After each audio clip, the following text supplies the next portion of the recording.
মাগো, আজ মনে পড়ছে তোমার সেই শীতের সিঁদুর, চওড়া লাল সেই লাল পেরে শাড়ি, সেই তোমার দুটি চোখ শান্ত স্নিগ্ধ গভীর। বিকেলে ছাদে বসে হোক বা বাগানে চলতে চলতে বই পড়া হতে পারে যথার্থ অবসর যাপন। আমার বাড়ির ছোট লাইব্রেরিতে শ্রদ্ধেয় নারায়ণ দেবনাথ, বুদ্ধদেব গুহ, বিভূতিভূষণ, বঙ্কিমচন্দ্র, রবীন্দ্রনাথের সংগ্রহ ছাড়াও আছে উচ্চ স্তরের পাঠ্যযোগ্য নানান বই। কিন্তু বইয়ের বিশাল সম্ভার নিয়ে মধ্য কলকাতার যে পাড়া নিজস্ব ঐতিহ্য নিয়ে বিরাজ করছে, সেই বই পাড়া কলেজ স্ট্রিটের কিছু ইতিহাস আজ জেনে নেব আজকের এই ব্লগে। আর তোমাদের খোঁজ দেব কলেজ স্ট্রিটে কোথায় পাবে সবচেয়ে সস্তার বই।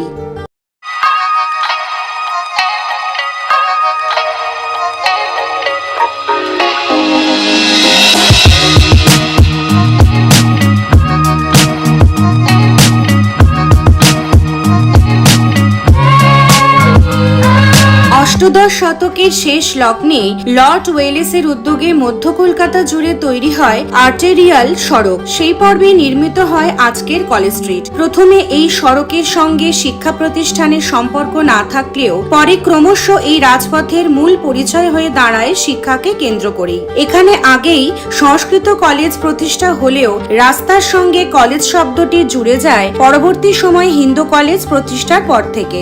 শোভাবাজার রাজপরিবারের তৎকালীন কর্তা রাধাকান্ত দেব এবং ডেভিড হেয়ারের উদ্যোগে 1817 খ্রিস্টাব্দের 20 জানুয়ারি মাত্র 20 জন ছাত্রকে নিয়ে গড়ানহাটায় গৌরচাঁদ বসাকের বাড়িতে প্রথম পথ চলা শুরু হয়েছিল হিন্দু কলেজের। তারপর নানান ঠিকানা ঘুরে হিন্দু কলেজ এসে পৌঁছয় আজকের কলেজ স্ট্রিটে। নতুন ঠিকানায় আসার সঙ্গে দ্রুত বদলে গেল জায়গাটির চলচ্চিত্র। ঠনঠনিয়া থেকে এলাকার পরিচিত হয়ে দাঁড়ালো কলেজ পাড়া। আরো পরে রাস্তার নাম হলো কলেজ স্ট্রিট। স্বভাবতই এর পড়ুয়ার সমাগম বৃদ্ধি পেল, বাড়লো বইয়ের চাহিদাও। সেই সময় রাস্তার ধারে চট বিছিয়ে পুরনো বই বিক্রি করতেন বিক্রেতারা। কাঙ্ক্ষিত বইয়ের জন্য ঘন্টার পর ঘন্টা অপেক্ষা করতেন ক্রেতারা। কিন্তু সেই সব বই ছিল ইংরেজিতে। শিক্ষামূলক বাংলা বই বলতে কিছুই ছিল না। সেই অভাব দূর করতে এগিয়ে এলেন ঈশ্বরচন্দ্র বিদ্যাসাগর মহাশয়। 1847-এ শুরু করলেন সংস্কৃত প্রেস ডিপোজিটরি।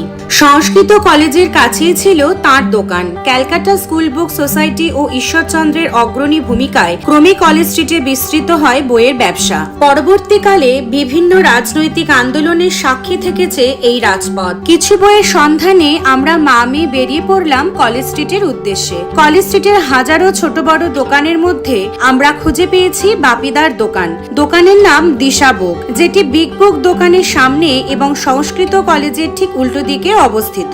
কথায় আছে ডোন্ট জাজ আ বুক বাই ইটস কভার। সেই রকমই দোকানটি দেখতে ছোট হলেও পাওয়া যাবে সব রকমের বই। আর দোকানের অনার বাপিদা খুব শান্তভাবেই সামলান ক্রেতাদের সমস্ত প্রয়োজন। তাই চলো তার মুখ থেকে জেনে নিই তার দোকানের ব্যাপারে। নমস্কার। তো আপনার দোকানে কি কি ধরনের বইপত্র পাওয়া যাবে, মানে কোন কোন ক্লাস থেকে সবাই আসতে পারবে সেটা একটু বলুন। আমার এখানে সব কিছুই পাওয়া যাবে। এই বোর্ডের তোমার 5 থেকে বা 2 থেকেও বই পাওয়া যায়, যেগুলো অ্যাভেলেবেল থাকলে বই পেয়ে যাবে। একদম 12 অবধি আইএসসি, সিবিএসসি, আইসিএসসি। আর ওয়েস্ট বেঙ্গল বোর্ডের একদম নার্সারি থেকে একদম গ্র্যাজুয়েশন কমপ্লিট হবে। সব কিছু বই পাওয়া যাবে। হ্যাঁ, BA, BCom, BSc, English honours, medical engineering সব বই পাওয়া যাবে। আর ডিসকাউন্ট মোটামুটি সবাই কিরম পাবে, মানে এত দূর থেকে তো আসবে? আশা করি মার্কেটে যা ডিসকাউন্ট দেয় তার থেকে 2% হলে বেশি দেবো। আচ্ছা, মানে মার্কেটে সবাই যা দেয় তার থেকে তোমার এখানে আসলে 2% বেশি পাবে। যদি কোনো বই 30% হয় সেটা 32 পাবে, যদি 40 হয় 40 থেকে 45% পাবে। আচ্ছা, ঠিক আছে। আর এখানে কি পুরনো বইপত্র কেনা বেচা হয়? হ্যাঁ, পুরনো বইপত্র কেনা বেচা। আচ্ছা, ঠিক আছে। ফোন নম্বর 8777046170। ঠিক আছে। দোকানের এক ক্রেতার থেকেও জেনে নিলাম বাপিদার দোকানের বিষয়ে। আচ্ছা, আপনারা এখানে অনেকদিন ধরে বই নিচ্ছেন, তো কিরকম, মানে আপনাদের অভিজ্ঞতা কি? 2 বছর ধরে বই নিয়েছি, তাতে দেখতে পাচ্ছি অন্যান্য স্টলের থেকে এখানে অনেকটা পরিমাণ ডিসকাউন্ট পাওয়া কম। আর সব রকম বইও পাওয়া যায়? হ্যাঁ, সব রকম বই যেরকম আপনাদের লিস্ট ওয়াইজ, রিকোয়ারমেন্ট ওয়াইজ সব পেয়ে যান। হ্যাঁ। কোথা থেকে আসছেন আপনারা? আমরা রাজারহাট থেকে। বাহ, অনেকটা দূর তো। আর মেয়ে কোন ক্লাসে পড়ছো তুমি? ক্লাস 12। আচ্ছা, তো এই আঙ্কেলের দোকান থেকেই নিচ্ছ বই? বইগুলো ভালো পাওয়া যায়। বেশ কিছু বই বোঝাই করে মা মেয়ে এবার গেলাম আর এক ঐতিহ্যপূর্ণ জায়গায়। পুরনো কফি হাউসের আড্ডা দিতে।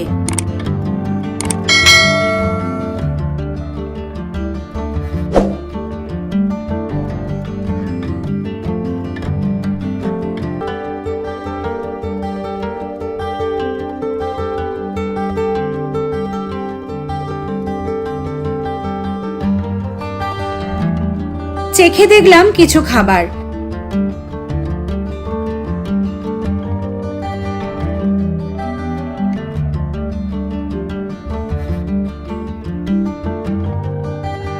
চোখে পড়লো কিছু গল্প, তবে সে গল্প আজ থাক, অন্য কোনো ব্লগে নিশ্চয়ই নিয়ে আসবো তোমাদের কাছে। আজকের ব্লগ কেমন লাগলো কমেন্ট করে জানিও কিন্তু, আর নতুন বন্ধুরা সাবস্ক্রাইব করতে ভুলো না।